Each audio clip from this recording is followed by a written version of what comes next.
Hoy es la fiesta de los abuelos de Jesús. Today we celebrate the feast of the grandparents of Jesus. The Lord has gathered all of us together precisely on this occasion which is so dear to you as it is to me. It was in the home of Joachim and Anne that the child Jesus came to know his older relatives and experience the closeness, tender love, and wisdom of his grandparents. Let us think about our own grandparents and reflect on two important things. Celebrate the feast of the grandparents of Jesus. The Lord has wanted to gather us all together precisely on this occasion, so dear to you and to me. It was in the home of Joachim and Anne that the child Jesus came to know his older relatives and experience the closeness, tender love, and wisdom of his grandparents. Let us think about our own grandparents and reflect on two important things.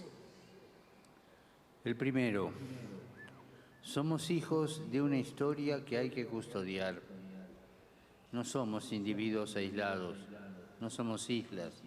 Nadie viene al mundo desconectado de los demás. Nuestras raíces, el amor que nos esperaba y que recibimos cuando vinimos al mundo, los ambientes familiares en los que crecimos, forman parte de una historia única que nos ha precedido y nos ha generado. No la elegimos nosotros, sino que la recibimos como un regalo. Y es un regalo que estamos llamados a custodiar, porque como nos lo ha recordado el libro del Eclesiástico, somos la descendencia de los que nos han precedido. Somos su rica herencia, una herencia que más allá de las proezas o de la autoridad de unos, de la inteligencia o de la creatividad de otros en el canto o en la poesía, tiene su centro en la justicia, en ser fieles a Dios y a su voluntad. Y esto es lo que nos han transmitido. Para aceptar de verdad lo que somos y cuánto valemos, tenemos que hacernos cargo de aquellos de quienes descendemos, aquellos que no pensaron solo en sí mismos, sino que transmitieron el tesoro de la vida. Estamos aquí gracias a nuestros padres, pero también gracias a nuestros abuelos, que nos hicieron experimentar que somos bienvenidos en el mundo. A menudo fueron ellos los que nos amaron sin reservas y sin esperar nada de nosotros. Nos tomaron de la mano cuando teníamos miedo. Nos tranquilizaron en la oscuridad de la noche. Nos alentaron cuando a plena luz del día tuvimos que decidir sobre nuestra vida. Gracias a nuestros abuelos recibimos una caricia de parte de la historia. Caricia que nos precedió, historia que nos precedió. Aprendimos que la bondad, la ternura y la sabiduría son raíces firmes de la humanidad. Muchos de nosotros hemos respirado en la casa de los abuelos la fragancia del Evangelio, la fuerza de una fe que tiene sabor de hogar. Gracias a ellos descubrimos una fe familiar, una fe doméstica. Sí, es así, porque la fe se comunica esencialmente así, se comunica en lengua materna, se comunica en dialecto, se comunica a través del afecto y el estímulo, el cuidado y la cercanía. First of all, we are children of a history that needs to be preserved. We are not isolated individuals nor islands. No one comes into this world detached from others. Our roots, the love that awaited us and welcomed us into the world, the families in which we grew up, are part of a unique history that preceded us and gave us life. We did not choose that history. We received it as a gift, one that we are called to cherish. For as the book of Sirach reminds us, we are descendants of those who went before us. We are their inheritance.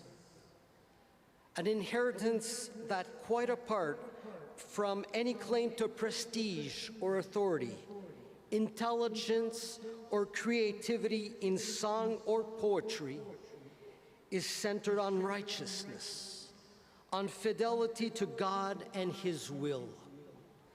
This is what they passed on to us. In order to accept who we really are and how precious we are, we need to accept. We need to accept as part of ourselves the men and women from whom we are descended. They did not simply think about themselves, but passed on to us the treasure of life. We are here thanks to our parents, but also thanks to our grandparents, who helped us feel welcome in the world. Often, they were the ones who loved us unconditionally, without expecting anything back. They took us by the hand when we were afraid, reassured us in the dark of night, encouraged us when in the full light of day we faced important life decisions. Thanks to our grandparents, we received a caress from the history that preceded us. We learned that goodness, tender love, and wisdom are the solid roots of humanity. It was in the homes of our grandparents that many of us breathed in the fragrance of the gospel, the strength of a faith which makes us feel at home. Thanks to them, we discovered that kind of familiar faith, a domestic faith, because that is how faith is fundamentally passed on in the mother tongue, in dialect. It is passed on at home through affection and encouragement, care and closeness. Esta es nuestra historia que hay que custodiar, la historia de la que somos herederos. Somos hijos porque somos nietos. Los abuelos imprimieron en nosotros el sello original de su forma de ser, dándonos dignidad, confianza en nosotros mismos y en los demás. Ellos nos transmitieron algo que dentro de nosotros nunca podrá ser borrado y al mismo tiempo nos han permitido ser personas únicas, originales, libres. Precisamente de nuestros abuelos aprendimos que el amor jamás es una imposición, nunca despoja al otro de su libertad interior. De esta manera, Joaquín y Ana amaron a María y amaron a Jesús. Y así es como María amó a Jesús con un amor que nunca lo asfixió ni lo retuvo, sino que lo acompañó a abrazar la misión para la que había venido al mundo. Tratemos de aprender esto como individuos y como iglesia. No oprimir nunca la conciencia de los demás. No encadenar jamás la libertad de los que tenemos cerca. Y sobre todo, no dejar nunca de amar y respetar a las personas que nos precedieron y nos han sido confiadas, tesoros preciosos que custodian una historia más grande que ellos mismos. This is our history, to which we are heirs, and which we are called to preserve. We are children because we are grandchildren. Our grandparents left a unique mark on us by their original way of living. They gave us dignity and confidence in ourselves and others.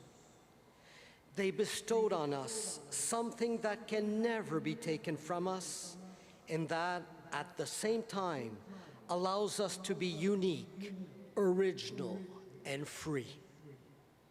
From our grandparents, we learned that love is never forced. It never deprives others of their interior freedom. That is the way Joachim and Anne loved Mary and loved Jesus. And that is how Mary loved Jesus, with a love that never smothered him or held him back, but accompanied him in embracing the mission for which he had come into the world. Let us try to learn this as individuals and as a church.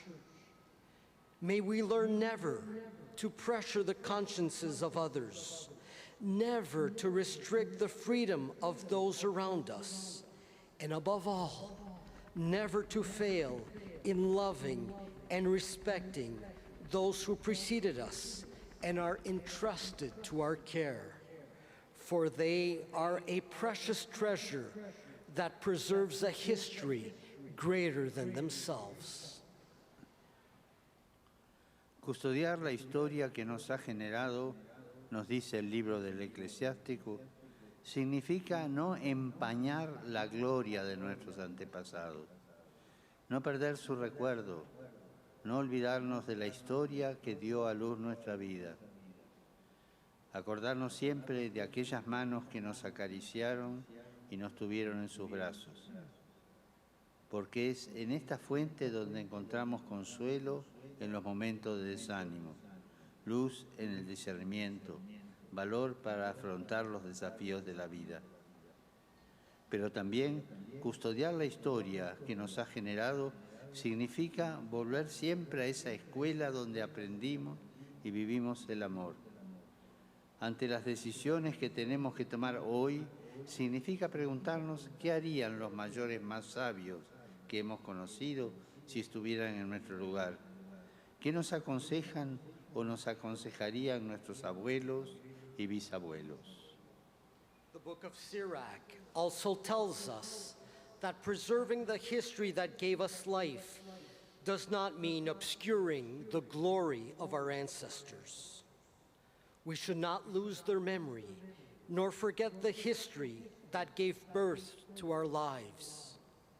We should always remember those whose hands caressed us and who held us in their arms. For in this source, we can find consolation in moments of discouragement, a light to guide us, and courage to face the challenges of life. Yet, cherishing their memory also means constantly returning to that school where we first learned how to love. It means asking ourselves, when faced with daily choices, what the wisest of the elders we have known would do in our place, what advice our grandparents and great-grandparents would have given us. Queridos hermanos y hermanas, preguntémonos entonces, ¿somos hijos y nietos que sabemos custodiar la riqueza que hemos recibido? ¿Recordamos las buenas enseñanzas que hemos heredado? ¿Hablamos con nuestros mayores? ¿Nos tomamos el tiempo para escucharlos?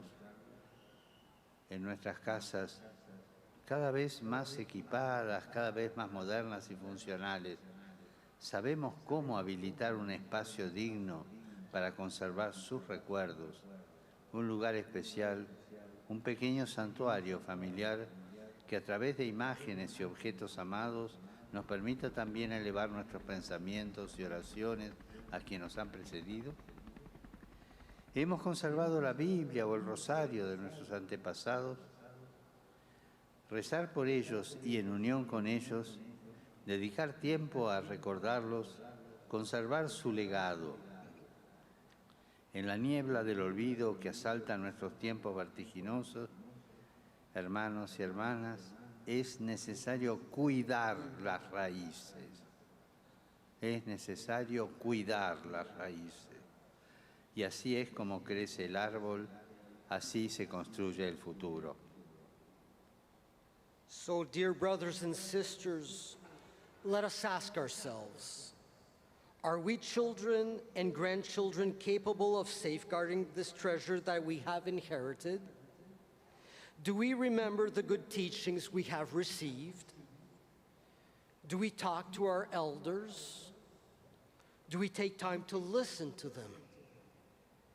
And in our increasingly well-equipped, modern and functional homes, do we know how to set aside a worthy space for preserving their memory, a special place, a small family memorial which, through precious pictures and objects, allows us to remember in prayer those who went before us?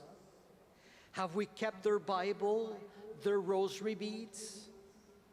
In the fog of forgetfulness that overshadows our turbulent times, it is essential to cultivate our roots.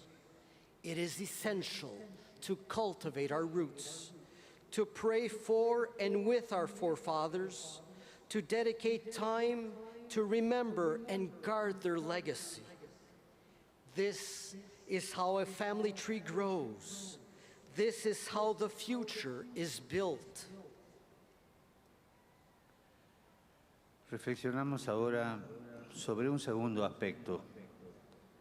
Además de ser hijos de una historia que hay que custodiar, somos artesanos de una historia que hay que construir. Cada uno de nosotros puede reconocer lo que es, con sus luces, sus sombras, según el amor que ha recibido o le ha faltado. El misterio de la vida humana es este. Todos somos hijos de alguien. Fuimos generados y formados por alguien. Pero cuando nos hacemos adultos, estamos también llamados a generar, a ser padres, madres y abuelos de alguien más. Así pues, viendo a la persona en que nos hemos convertido, ¿qué queremos de nosotros mismos? Los abuelos de los que procedemos, los mayores que soñaron, esperaron y se sacrificaron por nosotros, nos plantean una pregunta fundamental. ¿Qué tipo de sociedad queremos construir? Hemos recibido tanto de manos de los que nos han precedido. ¿Qué queremos dejar en herencia a nuestra posteridad? ¿Una fe viva o una fe al agua de rosas? ¿Una sociedad basada en el beneficio individual o basada en la fraternidad? ¿Un mundo en paz o un mundo en guerra? ¿Una creación devastada o un hogar todavía acogedor? Let us now think of the second important thing. In addition to being children of a history that needs to be preserved, we are the authors of a history yet to be written. Each of us can recognize ourselves for who and what we are, marked by both light and shadows, and by the love that we did or did not receive. This is the mystery of human life. We are all someone's children, begotten and shaped by another. But as we become adults, we too are called to give life, to be a father, a mother, or grandparent to someone else. Thinking about the people we are today, what do we want to do with ourselves? The grandparents who went before, the elderly who had dreams and hopes for us and made great sacrifices for us, ask us an essential question. What kind of a society do you want to build? We received so much from the hands of those who preceded us. What do we, in turn, want to bequeath to those who come after us? Rosewater, that is a diluted faith, or a living faith? a society founded on personal profit or on fraternity, a world at war or a world at peace, a devastated creation or a home that continues to be welcoming. Y no olvidemos que en este movimiento de vida, pues va desde las raíces hasta las ramas, las hojas y las flores y los frutos del árbol. La verdadera tradición se expresa en esta dimensión vertical, de abajo para arriba. Tengamos cuidado de no caer en la caricatura de la tradición que no se mueve en una línea vertical de las raíces al fruto, sino en una línea horizontal, adelante a atrás, que nos lleva a la cultura del retroceso como refugio egoísta y que no hace más que encasillar el presente y preservarlo en la lógica del siempre se hizo así. Let us not forget that the life-giving sap travels from the roots to the branches, to the leaves, to the flowers, and then to the fruit of the tree. Authentic tradition is expressed in this vertical dimension, from the bottom up. We need to be careful lest we fall into a caricature of tradition, which is not vertical, from roots to fruits, but horizontal, forward and backward. Tradition conceived in this way only leads us to a kind of backwards culture, a refuge of self-centeredness, which simply pigeonholes the present, trapping it within the mentality that says, we've always done it this way. En el Evangelio que hemos escuchado, Jesús dice a los discípulos que son dichosos porque pueden ver y oír lo que tantos profetas y justos desearon ver y oír. Efectivamente, muchos creyeron en la promesa de Dios de la venida del Mesías, le prepararon el camino, anunciaron su llegada. Sin embargo, ahora que el Mesías nos ha llegado, los que pueden verlo y oírlo están llamados a acogerlo y a anunciarlo. In the gospel we just heard, Jesus tells the disciples that they are blessed because they can see and hear what so many prophets and righteous people could only hope for. Many people had believed in God's promise of the coming Messiah, had prepared the way for him, and had announced his arrival.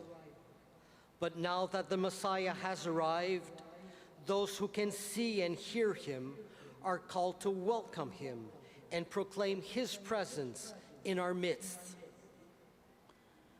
Hermanos y hermanas, esto también vale para nosotros. Nuestros predecesores nos transmitieron una pasión, una fuerza y un anhelo, un fuego que nos corresponde reavivar. No se trata de custodiar cenizas, sino de reavivar el fuego que ellos encendieron.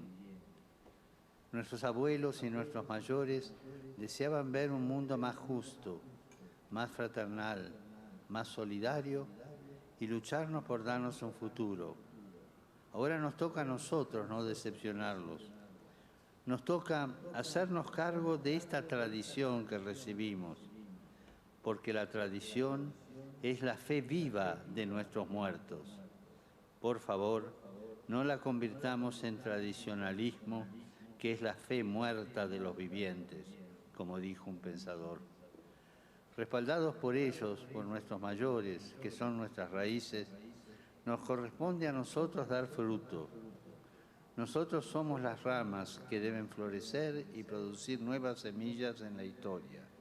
Así pues, hagámonos una pregunta concreta.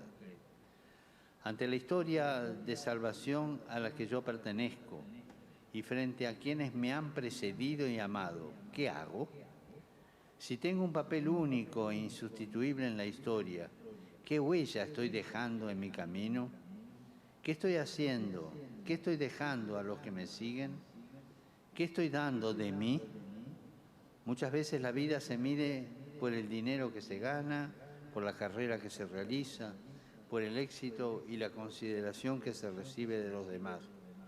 Pero estos no son criterios generativos.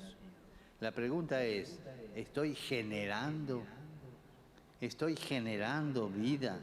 ¿Estoy difundiendo en la historia un amor nuevo y renovado? ¿Anuncio el Evangelio allí donde vivo? ¿Sirvo a alguien gratuitamente como hicieron conmigo los que me precedieron? ¿Qué estoy haciendo por mi iglesia, por mi ciudad, por mi sociedad? Hermanas y hermanos, es fácil criticar, pero el Señor no quiere que seamos críticos con el sistema, no quiere que seamos cerrados, no quiere que seamos de los que retroceden, de los que se echan atrás, como dijo el autor de la carta a los Hebreos, sino nos quiere artesanos de una historia nueva, tejedores de esperanza, constructores de futuro, artífices de paz. Brothers and sisters, this also applies to us. Those who preceded us have passed on to us a passion, a strength, and a yearning, a flame that it is up to us to reignite. It is not a matter of preserving ashes, but of rekindling the fire that they lit. Our grandparents and our elders wanted to see a more just, fraternal, and solidary world, and they fought to give us a future. Now it is up to us to not let them down. It is up to us to take charge of this tradition that we have received, because tradition is the living faith of our dead.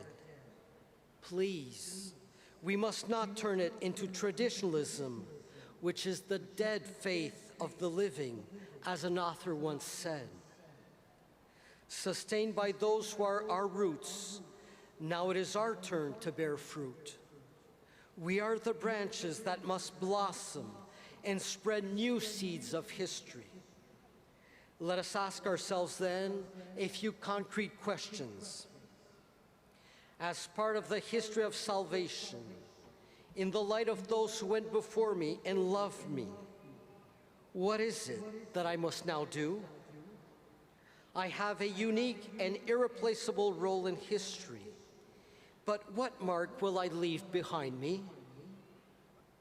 What am I doing? What am I passing on to those who will come after me? What am I giving of myself?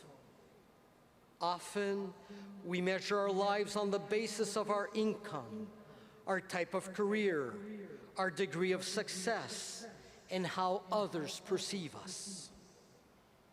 Yet, these are not life-giving criteria.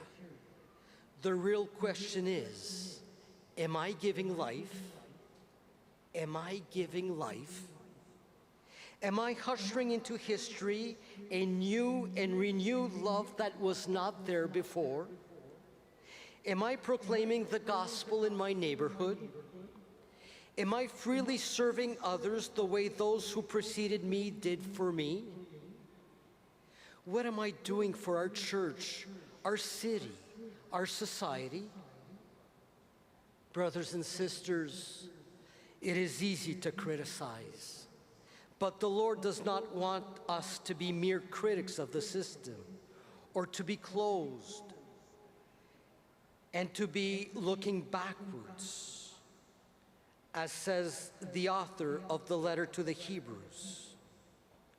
Rather, he wants us to be artisans of a new history, weavers of hope, builders of the future, peacemakers. Que Joaquín y Ana intercedan por nosotros, que nos ayuden a custodiar la historia que nos ha generado y a construir una historia generadora, que nos recuerden la importancia espiritual de honrar a nuestros abuelos y mayores, de sacar provecho de su presencia para construir un futuro mejor. Un futuro el que no se descarte a los mayores, porque funcionalmente no son necesarios. Un futuro que no juzgue el valor de las personas solo por lo que producen. Un futuro que no sea indiferente hacia quienes ya, adelante la edad, necesitan más tiempo, más escucha y atención. Un futuro el que no se repita la historia de violencia y marginación que sufren nuestros hermanos y hermanas indígenas. Es un futuro posible si con la ayuda de Dios no rompemos el vínculo con los que nos han precedido y alimentamos el diálogo con los que vendrán después de nosotros, jóvenes y mayores, abuelos y nietos, juntos. Vayamos adelante juntos, soñemos juntos y no olvidemos el consejo de Pablo a su discípulo Timoteo. Acuérdate de tu madre y de tu abuela.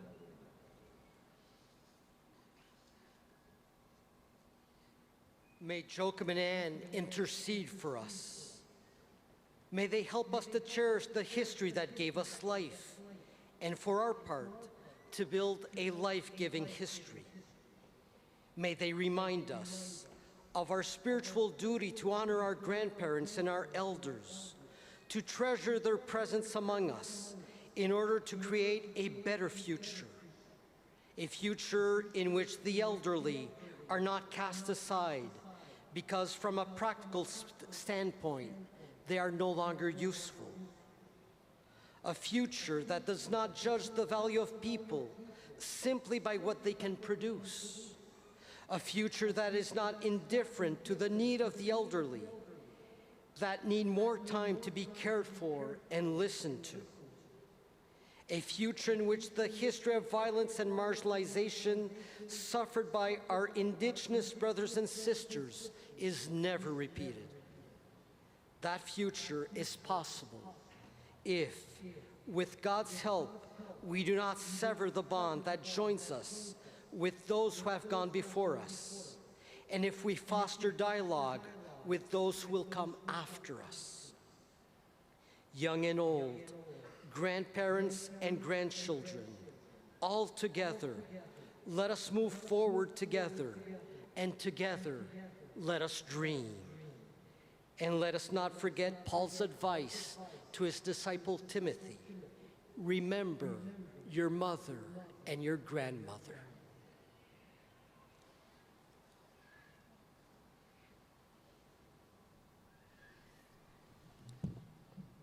Our Holy Father has just completed